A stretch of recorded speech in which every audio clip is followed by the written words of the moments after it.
Welcome to the very first Comic Artist Reviews.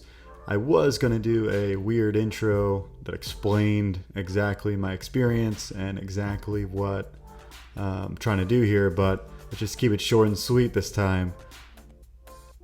I'm an artist. I like playing, reading, and watching a lot of entertainment. Here I'm going to review them from an art perspective.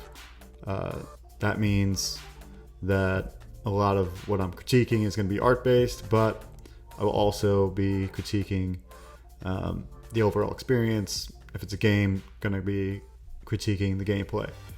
Not only that, but I will be also drawing a piece of art for you guys, and every time I'll be raffling it away, giving it away to one lucky winner, and that will all tie into each new review.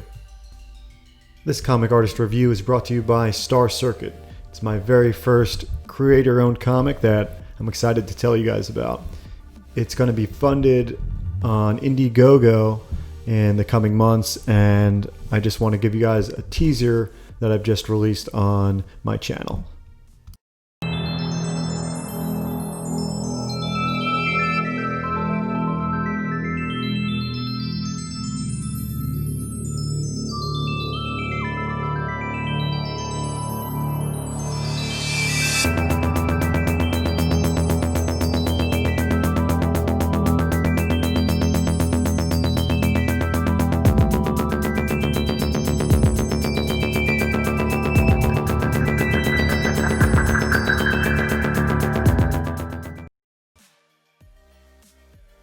Please consider signing up for the mailing list, as it's the best way to help without giving me a dime. In fact, even if you don't win this 11x17 piece of artwork, I will be giving away a free Star Circuit trading card to everyone that signs up before the real campaign begins for the crowdfunding.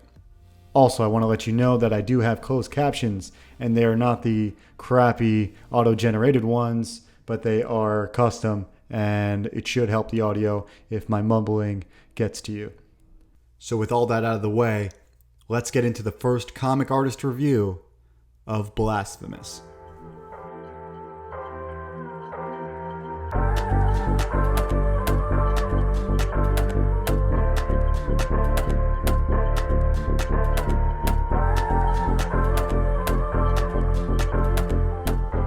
Blasphemous is a crowdfunded indie title by the Spanish developer The Game Kitchen.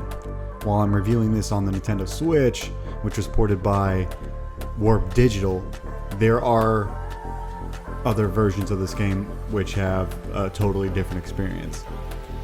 I've heard that there are some game-breaking bugs on the Switch port at some point. Not sure if it's before the DLC launched or not, but as far as my playthrough, I've not found any that are game-breaking. The frame rate seems to drop significantly in a few areas, but it didn't stop me from playing, and I guess that's a testament to both the addictive gameplay and also the lack of optimization. Luckily, I'm primarily reviewing the art, so let's get started. Blasphemous is more or less a straightforward 2D Metroidvania style game, which I absolutely love. Super Metroid, Symphony of the Night, Ori and the Blind Forest, and Hollow Knight are just a few of my favorite games of all time, and notice that they all fall into this same niche genre. So to start, let me break down the main gameplay loop as if you just downloaded Blasphemous. In Blasphemous, you will explore a vast world full of a variety of environments. The areas you have explored are charted on a grid-style map, and it's very fulfilling to see where the game takes you. As you go, you'll defeat enemies and bosses which earn you Tears of Atonement, which is the game's currency. You can then spend those tears to acquire new abilities and in turn get back to defeating more enemies and again explore more of the large map. That all seems pretty standard, so what does Blasphemous bring to the table that's new? Well, for one, it's rendered in a semi-realistic, incredibly detailed pixel art style that just sells the game without even seeing the gameplay. So to sell the package even further, they've also released this DLC, and like the champion developer Team Cherry from Hollow Knight, they've done it for free. It's called The Stir of Dawn, and it's amazing, both in its art, gameplay, and the amount of extras it's providing. So jump to the creativity section later in the video to hear my explanation of that genius as it happens. Blasphemous' story is very dark, and it has a heavy religious bent. Growing up Catholic, I can relate to a lot of the dogma that's spewed from all the characters, excluding the player character who doesn't speak and is often referred to as the penitent one in silence. You can really feel the Christian influence and the Spanish culture in this game, as you explore detailed environments, fight grotesque bosses, and learn about the insane predicaments that the characters find themselves in. You'll always notice these religious themes throughout. On top of that, the game throws a difficulty that is more in line with Dark Souls than of Castlevania. The gameplay is more deliberate, and the risk-reward for each move you make is elevated. Fall to your death platforming, unavoidable parrying, and unforgiving enemy types will train you to get good quick or stop playing entirely. Okay, let's get to the categories that I'll use for each one of the comic artist reviews on any given video game. I will be giving a score at the end of each section and then averaging them to a final score.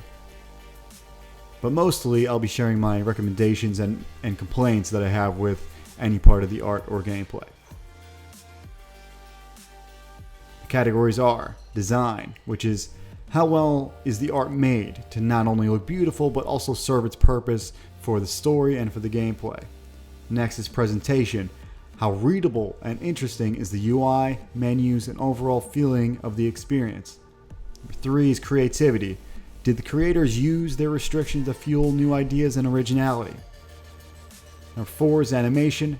Does the animation flow? Does it have any kind of special nature with the gameplay? Does it have an integration with the gameplay? And then lastly, implementation. Does it run well? Did the developers get too ambitious and not properly integrate the assets? Before I get into the details, let me just thank all you champions out there who have supported my art and supported this channel. And please continue to like and subscribe, and go ahead and hit the bell icon if you want to have more notifications from my channel. The first thing you notice when booting up this game is the main character's silhouette. The cone-shaped appearance is an odd one, not frequently seen in any types of entertainment. In fact, this oddity actually deterred me from playing the game at first. I still find it to be an eyesore, but at least it's one with history, purpose, and uniqueness. This ridiculously huge cone hat called a capriote was used in the Inquisition in Spain for marking the sinful. The people arrested for more or less church crimes were ordered to wear these things as public humiliation. And as it stands, it also is a symbol in Catholicism for the penitent or the regretful. Okay, tangent aside, this design choice was purposeful, though I imagine it deterred more than just me from buying the game. That aside, the penitent one's design is beautifully simple. He looks like he was designed for Street Fighter. His color palette is a great complement of warm and cool colors, so let's take a look here. Notice the blue-gray grounds the metal armor and sword, while the arms and legs are tagged in orange. All the while, the center of the character gets this accent color of blood red on his belt. That accent is real easy to find no matter where you are in the environment and really aids the game design in this respect. The proportions themselves are a bit more chunky than the cutscenes, but that's kind of par for the course for games like this. Clarity reigns number 1 on the list when translating playable characters from concept art to an on-screen protagonist, so combine all this together with the best part of that ridiculous hat, the silhouette, and you get an instantly recognizable design. The characters in Blasphemous have a distinct flavor that you won't find in many other games. They have a nice balance that ranges from culty weird to warm and appealing. Let's just run the environment reel and behold the glorious power of these Spanish artists. For the most part, this game has some of the best 16-bit style pixel art of this generation. The architecture of the buildings have a great variety in rendering, and they really use atmospheric perspective to the maximum for these backgrounds. As this fundamental art rule dictates, things in the background become less contrasting and less saturated as more and more particles in the air blur and obscure objects in view. This is super important for a game like this, because it's probably the number one thing you can do to create depth within a 2D game. All these fantastic environments do this slightly differently though. Some use the darkness of the cavern to show fewer and fewer details as it recedes in the background, while other open environments will use different buildings and mountains. Most of the background elements have a great feeling of familiarity, but with this stylized chunky grouping of shapes. For instance, let's look at these creepy looking trees. The silhouette is fairly normal, but the formations of the bark and roots group together in a cubist type of way to form a winding and beautiful structure. In some parts, they almost look like stone. The actual design of the structures in this game are very religious inspired.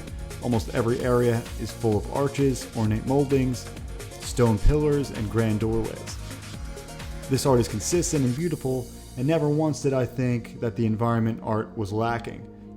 Some of the bashed together perspectives where the ground conflicts with the background perspectives are a little jarring if you stare at them for a while, but as you're playing, none of these discrepancies ever affect your experience. My last note on design deals with the symbol of the miracle. It's my personal opinion, but the design on the symbol is an act of genius. The designers here went back to the roots of Christianity and reimagined a lot of it for their purposes. In the intro of the game, you'll see tons of people strung up on pikes, I'm assuming as a form of capital punishment. This has obvious connections to Christian crucifixions, and the difference here is that since the accused are strung up on a single pole rather than a cross, the human form creates this weaving line of action that is just tremendous. Notice how the lines that the arms and legs create are used to form a new shape, the symbol of the miracle. This symbol resembles a figure eight, which is also the symbol used to show the idea of infinity. This figure eight works perfectly because one of the ideas of the game explores this religious procession that is infinitely repeated. The final design is decked out with ornate end segments, and designers have squared the circles of the infinity symbol to more resemble the joints of a human figure when they're strung up on that pike. This symbol is found in quite a few places in the game, really almost everywhere, and I think it's my favorite design that they've come up with. Presentation. Of all things, I believe this is where Blasphemous excels and fails at the same time. This game is extremely focused on religious iconography, ornate design, and tradition, which is always cohesive and consistent in the game. I really enjoy the cryptic religious speak of the characters and names of the people and environments. Every little piece of odd, culty dogma just adds to this mountain of disturbing mystery. Bosses are a highlight because they have a tremendous amount of detail and they're really, really creepy at times. The HUD, along with every menu, is decked out in a gold aesthetic and has these ornate details. The HUD is one example of a great mix of these elements. Strong saturated colors and well-grouped shapes stand out amidst the desaturated environments. However, even after beating the game, I'm still confused at what the hell some of these symbols really mean. I believe the presentation is worst within the menus. As awesome and beautiful as the ornate details are, they also clutter the menus to a fault. Add to that the desaturated and dim fonts and colors, and you just get an eyesore. As I developed as an artist, I started to get this certain spidey sense for cluttered compositions and presentations. For this first comic artist review, let's name this thing I have. Shout out in the comments if you have any ideas for names, but I can only describe it as this nauseating feeling that I get when viewing certain things. As shitty as it is for me as a person, it also acts as a red flag that something isn't working within whatever I'm looking at. While it's not as powerful as the nausea I get when playing the game Slain Back from Hell, no offense, the menus in Blasphemous do give me the similar spidey sense feeling of nausea, but albeit to a lesser extent. The text is not really contrasting enough in the Blasphemous venues, and each whole element is not separated enough from the other elements in my opinion. Add to that, every single element has its own little flair of ornate texture, and the presentation just starts to get very cluttered. It's not all bad, as the art and the menus are great, and the general layout works just fine.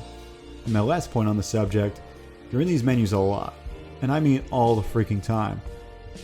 This leads me into how I've personally been playing the game, because on my first playthrough I beat the game pretty quickly, and I realized I missed a lot, so I decided to go back to their Ascended New Game Plus playthrough, and this is really when I started understanding and loving the game. So on top of that, I added this optional challenge of penance, which the penances are this great idea they came up with that really tie into the religious themes, but they're essentially a modded experience to the regular gameplay. It will alter how you play the game either through what you're allowed to do or what you're not allowed to do. So one of the game's mods or penances is where your sword is painfully crappy but your magic is really powerful. Or the one that I played through, which is called True Guilt, it's one where you essentially get a Dark Souls mode where you won't be able to heal and you will lose all of your Tears of Atonement if you die. Since you're restricted by not healing, in the True Guilt playthrough, you really start to get intimate with all the game's systems. The only way to heal now becomes a magic power, or a prayer as they call it, that will give you a small amount of health for each successful hit you get on an enemy.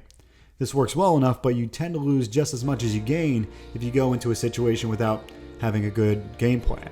To really be successful in this mode, you essentially have to know all your enemies back and front, know the map so you can be very picky in which route you take to each new destination, because you can easily die and not be able to repeat all the mastery of combat that it takes to get back to your lost tears. And it forces you to get every scrap of help you can find in the form of items.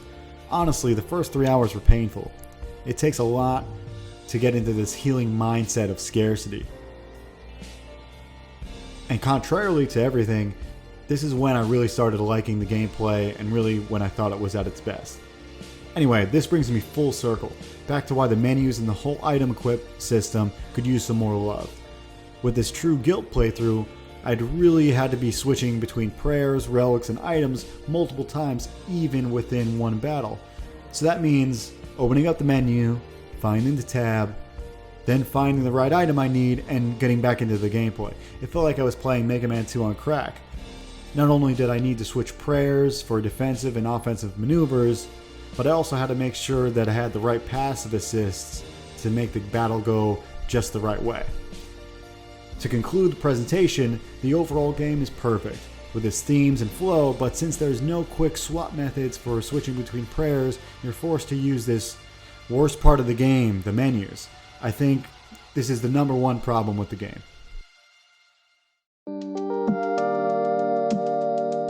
To figure out how the developers try to work around the restrictions in a game like this, we first need to look at the restrictions themselves. This game is a 2D side-scroller, so the first restriction is perspective. In side-scrollers like Mario Brothers, the perspective was simple because the end result is flat. For a game like this, where the illusion of depth is inherent, the perspective rules need to be laid down. The developers decided to use isometric views of the floor and walls in Z-depth, or in other words, the axis that comes toward the viewer, and this will make everything cohesive. The design team uses the same ISO perspective in all instances where the character needs to stand. That makes it really easy for all animations to be the same. So all the floors and platforms won't exactly match the background and other props and elements. So this can be kind of an imperfect solution. To make all these mismatched perspectives congeal into something cohesive, the dev team did a couple of techniques. They used background rendering that fools the eye into having depth without having a strong presence, and they really used foreground obstructions to trick the player into focusing on the screen as a whole. Now this is done in Hollow Knight and other games like this, but with these techniques, the perspective seams start to disappear. In many cases, they use organic structures like natural rock or rubble to hide the seams as well. So for obvious reasons, the best environments are the ones that limit the verticality, because the more platforms and floors that there are in the same ISO perspective, the more it seems to ruin the real horizon line that should be there. And this is the one foundation that we all are very much anchored to. Let's move to another major restriction with a game like this: static lighting. So for the most part, modern day games have dynamic lighting setups. This means that the game engine renders elements and models according to the light sources that are placed into the environment, and then is rendered as the level is loaded. This is sometimes complemented by baked lighting, or ones that are pre-rendered. For Blasphemous, the game kitchen is using handcrafted pixel art, so dynamic lighting is not implemented on the main character in most of the environments. See how the fire attacks from this boss don't illuminate the floor or the characters in the environment? To solve some of this, the artists add animated lighting on the background elements, like the fire in this scene. The floor and the main character are not affected by the light, but they did go out of their way to animate the flicker of the fire on the background. This works pretty well because in your peripheral vision, you see the dynamic nature of the environment, and your mind somewhat fills in the gaps for the floor and the character. There are a few other instances like this in the game, and they work well. I suppose the budget didn't allow for much more of this type of dynamic animation, but it would really go a long way if more was implemented. Last in this category is how they handled the DLC, called The Stir of Dawn. Not only does the game introduce a new NPC that guides you on your quest, but it also forces the player to search all the areas of the map for this character, kinda without guidance. Now, I would have preferred getting a few clues to where to look, but it certainly was an experience to do this in the true guilt mode. Okay, let's talk about these new bosses. There are 5 of them, and they all are pretty interesting. While they virtually are just skins of each other, each boss has their own moveset and patterns that you have to learn. While I'm on the subject, all these bosses have this mechanic of this crystal shield that protects them, and you have to break it in order to deal any damage. Not only that, but throughout the fight, the boss will give up their attacks in order to try to reform that shield. If the player can't reach the boss in time, then the shield is reformed and you'll have to break that shield again in order to deal damage. Let's talk about what makes these bosses creative. After all, it is the creativity section. Each one of them has a vastly different moveset, and in order to beat them, you pretty much need to memorize the patterns and maneuver around so that you don't take damage, and in turn, you deal damage to them. This game is pretty brutal, so it took several tries for each, and one of them actually took me like 20 lives to get right. Now I know this is a lot of effort to put in, but it all pays off in the end when you face this last boss. And this dude is a combination of all of the 4 bosses combined. Which means if you put in the effort up front, this final boss will probably be the favorite of this game. So it's still challenging, but it still takes a lot of lives to master, and in the end, you'll have this super satisfying final battle. To me, it was simply euphoric. A huge selling point for this game is its animation. These guys really wanted this part to shine. Every action, heal, jump, and slide has this over-the-top nature to it, almost like a comic or manga. Exaggerated effects, secondary motion, and great timing really pushes this game's animations past the competition. For instance, I love Hollow Knight. It's probably in the top 10 games of all time for me, and which I'll probably do a review on this title or their future title, Silksong, but I think it's clear that in the animation department, Blasphemous would take the cake. It reminds me of the gorgeous animation of, say, Hyper Light Drifter, which I think was some of the best animations in any 2D game, and I really think I could do a whole video just breaking down Blasphemous's animations. But for now, let's just take a look at a couple of my favorites. The first is something you'll do constantly in this game: healing with the Bile Flasks. The demanding and satisfying combat can only be mastered by failing at parrying or missing the timing on the iframes of a dodge. Either way, you're going to be taking lots of damage, thus the healing element. Not only does the animation look cool, but it also serves a purpose and is thematically, functionally in sync with everything else in the game. First, let's take a look at this beast. The first thing you should notice is that it takes freaking forever to heal. The animation is almost 2 seconds. Now this is the purpose that I was speaking of before. The healing is so slow that it forces you to find good openings in combat to actually use it. Though the game is pretty forgiving by still giving the player the extra health even if the animation is interrupted by an incoming attack. The action itself is pretty neat too. He smashes the flask on his head, it seems, and then as the magic stuff happens, he makes the sign of the cross or something, the miracle, to honor the god as he heals. Let's break down the animation because it's really one of the best. First comes a few frames of him grabbing the flask from his belt. Then a couple of frames for extending the arm and creating this anticipation for the next action. He then smashes the flask, and immediately 3 waves of upward moving lines create this energy that surrounds him. As the second wave of energy moves upward, a larger clump of energy starts rotating around the character. When those clumps rise above him, a circular white energy rises from his feet and eventually encompasses his whole body in a pink-red light. This silhouettes his body. And finally, it disappears from the center outward in this lens flare type finisher. As all great animation works, all that happens within a period of a couple seconds. This is the level of detail that all animations are put through in this game. Notice how each animation element overlaps the last, and also which way the action of the effects is moving. So all the effects moves upward, with the exception of the finale, which is omnidirectional in a circular shape. This upward movement is empowering and resembles like a key charge from like a Japanese anime. The next animation I'm going to talk about and break down is one of the many executions that the Penitent One can perform if you nail the timing of a parry. There's a special execution for almost every enemy type in the game, so it's actually very addicting to go around and trying to see them all. This is one execution against the basic shield enemy from the beginning of the game. Here the devs get creative and give us a satisfying end for an annoying character type. This enemy is just a pain because he blocks everything, so justly, in the execution animation, we'll use that pesky shield against him. Even though this animation isn't flashy, it still has a great sense of weight and timing. See how the Penitent One poses, and it really shows his imbalance as he stands on the angled shield. Also check out that awesome pose of the enemy. He's really struggling to hold up the extra weight of the Penitent One. It all ends in a sudden and literal wave of blood. All executions are fun to watch because of the time and attention they've received in development. But bosses are another matter. Bosses are animated pretty well, but I think they have some of the more faulty ones. The bosses are complex and huge, and naturally the animations are much bigger of an endeavor. So sometimes it works out great, like the one with this giant tree dude, and sometimes it just looks like this flash animation that's flat and boring.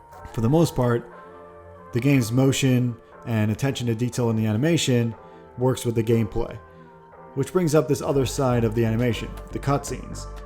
While they are really cool, the animation is limited and simple. I'm actually very glad they opted for this art choice because we see much more of the gameplay than the cutscenes, and I'd rather them put the time and attention into the executions and all the enemy types. So well done, devs.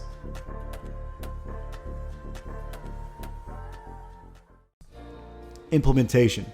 This section is all about how well the assets are used for gameplay and how well they're manipulated to serve the whole. In short, this game is super well put together.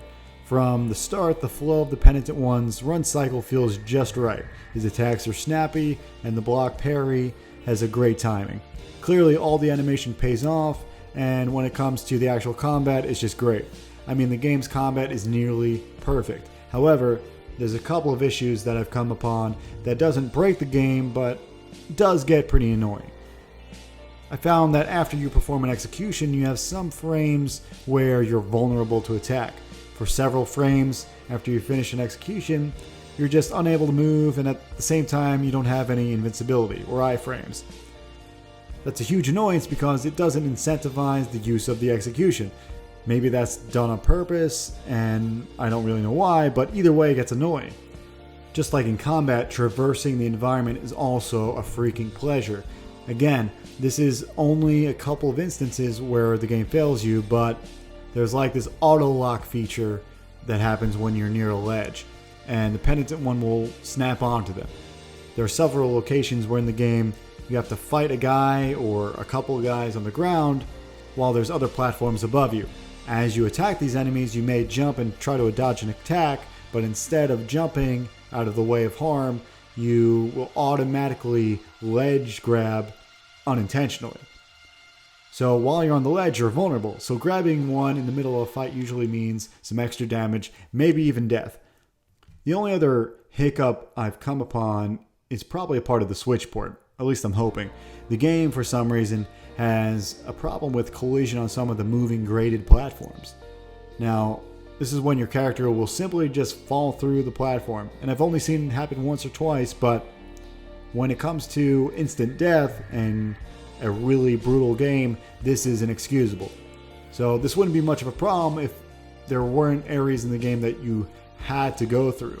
So without this traversal glitch, there would normally just be a passerby screen, but now it's become this extra challenge and extra dread. So now if you're even skilled enough to get through the madness of combat, now you have this added worry of falling to your death for no reason. There's a great deal of visual splendor that I won't even get to talk about within this review, but I'd actually prefer it that way. If for some reason you've been on the fence about downloading this title, just do yourself a favor and at least give the demo a try. That's what I did, and it really hooked me. Even when I told myself I wouldn't buy it, I just found myself replaying the demo over and over, like in the early 2000s with one of those demo discs, and I really just maxed out everything I could, saw every execution I could, and at some point on my 10th dive into the demo, I realized that I was fighting something that I shouldn't have fought. And from then it was history. I just really got into the game. So let's get to the section I've named The One Thing. Maybe there'll be actually a logo or something I make for this, but The One Thing is just my way of describing the best part about the game. And there's a lot here that I could talk about. All the upgrading of super moves, the rosary beads that upgrade more item equipping, prayer magic moves, and all the boss fights. And they're all pretty great. But the one thing is the parry combat system. This ties directly into the smooth animations and the insane variety of executions. The parry mechanic is so tight that I wish more enemies could be countered with the parry. Some enemies will simply deliver a blow so powerful that the attack will slide you too far away where you can't counter the enemy. As I said, the demo of the game got me addicted, and I would say the culprit of that addiction was simply just the parry mechanic. I just wanted to master it so badly, and then every enemy has its different timing and different ways to trigger the execution, so it was just fantastic. So this is the breakdown of Blasphemous's comic artist review. For design, it gets an 8 out of 10. These guys really went the extra mile to keep everything super unique, on theme, and beautiful. The parallax and effects really make this a seamless world to explore. For presentation, I give it a 6 out of 10. Now I know that sounds harsh, but the menus are not really a joy to be in. And since there are tons of things to equip, read, and sift through, you're forced in and out of the menus quite a bit. Not to mention, the game also lacks quick swap options for items.